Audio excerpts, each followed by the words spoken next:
Bonjour, je m'appelle Judith Godet, je suis consultante en évaluation d'intervention communautaire en santé et services sociaux. Je suis également professeure associée au département de communication sociale et publique de l'UQAM. Aujourd'hui, je voulais vous parler particulièrement de tout ce qui concerne l'évaluation d'intervention et plus spécifiquement les interventions de soutien social en ligne, une forme de plus en plus fréquente de soutien, tout particulièrement dans le contexte actuel.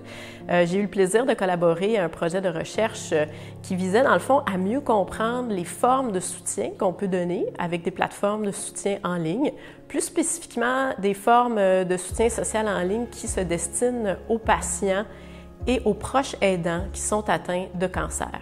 Quand on pense à l'évaluation au départ, des fois on peut avoir des réactions dont ça fait peur, on va venir juger mon travail.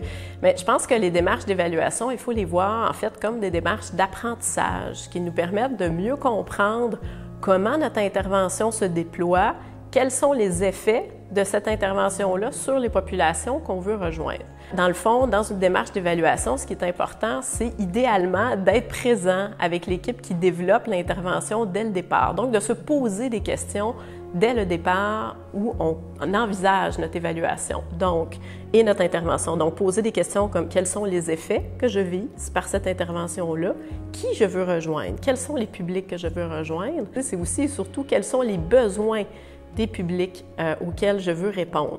Dans le cas particulièrement de l'évaluation qu'on a réalisée de la plateforme de soutien social en ligne parlonscancer.ca, c'était des questions qui s'étaient posées au départ et puis on s'intéressait à savoir dans quelle mesure cette plateforme-là était en adéquation avec les besoins des patients et de leurs proches. C'est toujours important d'aller chercher cette information-là. On peut le faire de différentes façons. On peut le faire par des groupes de discussion au début, quand on pense à l'intervention. On peut le faire par des sondages en ligne. On peut le faire par des entrevues téléphoniques. Donc, ce qui nous permet de capter quels sont leurs besoins d'information et leurs besoins de soutien face à la problématique qu'ils vivent au quotidien et sur laquelle on veut agir. Donc, l'évaluation, c'est une pratique qui va évoluer selon la nature, le stade de développement de votre projet. Au tout départ, oui, on s'intéresse aux besoins des publics qu'on veut rejoindre, on fait une étude de besoins. On peut aussi vouloir pré-tester un format initial de votre plateforme en ligne auprès des populations qu'on veut rejoindre. Une fois que le lancement est officiel, que notre plateforme est en ligne, on veut continuer à tirer des apprentissages tout au long de la mise en œuvre de l'intervention dans le but d'ajuster finalement notre intervention pour s'assurer qu'elle est en bonne adéquation avec les besoins des populations qu'on vise à rejoindre. Donc, ça peut être des besoins tant sur le plan du contenu, de l'information qu'on y retrouve, mais c'est aussi des besoins par rapport au format de la plateforme en ligne qu'on leur propose. Donc, est-ce que c'est un format où je peux trouver facilement les informations que je cherche? Comment je navigue à travers tout ça? Donc, l'évaluation à ce stade-là de mise en œuvre du projet peut s'intéresser, dans le fond, à la navigabilité de la plateforme, au degré d'utilisation de la plateforme par les utilisateurs.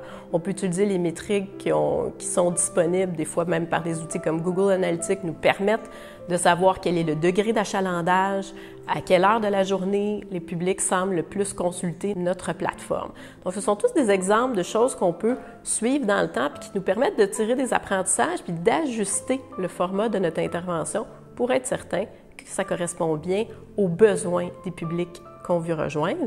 Et ce type d'évaluation-là, ça s'appelle de l'évaluation formative dans le cadre d'une évaluation de mise en œuvre. Le prochain type de question d'évaluation qu'on peut se poser, c'est à quel type de changement ça contribue, cette intervention-là? Quels sont les impacts ou les effets de cette intervention-là auprès des populations qu'on vise à rejoindre, que ce soit les patients ou les proches aidants. Donc, on s'intéresse à vérifier, dans le fond, si les formes de soutien qui sont à faire par l'entremise de cette plateforme-là génèrent des effets, par exemple, comme générer des nouvelles connaissances au sujet de la maladie, de son traitement, de comment naviguer à travers le système de santé. Est-ce que ça génère des effets positifs sur le plan émotif? Donc, est-ce qu'on se sent moins seul? Est-ce qu'on se sent encouragé face à sa maladie? Est-ce qu'on sent qu'on a plus de pouvoir d'agir face à ce qu'on est en train de vivre comme patient ou comme proche aidant? Puis on va aller vérifier aussi si, en fait, ce type de plateforme-là peut générer un sentiment d'appartenance à une communauté qui est en ligne, mais qui peut devenir éventuellement aussi une communauté hors ligne.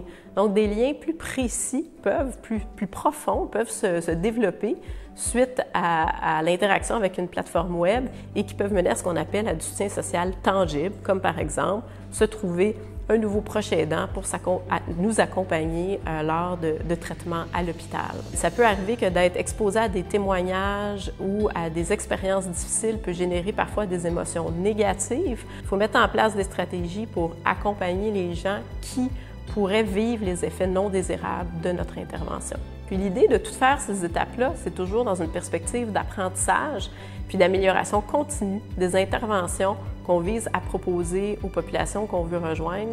Puis dans le fond, ces populations-là, leurs besoins peuvent évoluer. Donc c'est pour ça qu'il faut toujours voir ça comme un cycle en spirale où on refait ces étapes d'évaluation tout au long de l'évolution de notre projet d'intervention. Merci beaucoup.